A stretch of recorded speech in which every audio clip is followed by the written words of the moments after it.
నోరు పారేసుకున్న Joseph alias Raavan, ఎవరైనా సరే మీకు నచ్చిన మతం గురించి మీరు మాట్లాడుకోండి.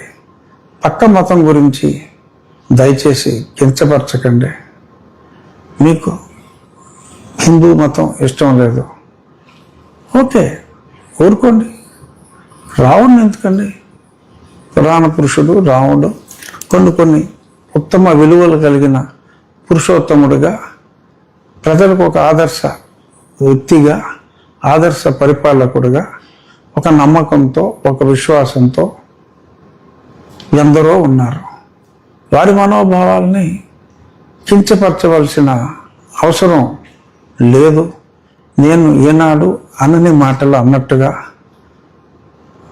3 మేకులు 2 చెక్కలు దేవుడిగా జీసస్ క్రైస్ట్ని నేను అభివర్ణించినట్టుగా దుష్ప్రచారం అతను చేస్తున్నాడు. నాకు క్రైస్తవం అంటే గౌరవం, హిందూ మతం అంటే ప్రేమ, ఇస్లాం అంటే గౌరవం ఉన్నాయి. నేను ఎప్పుడూ ఏ మతాన్ని కించపరచను. రాజ్యాంగాన్ని గౌరవించమనే నేను చెప్తున్నాను.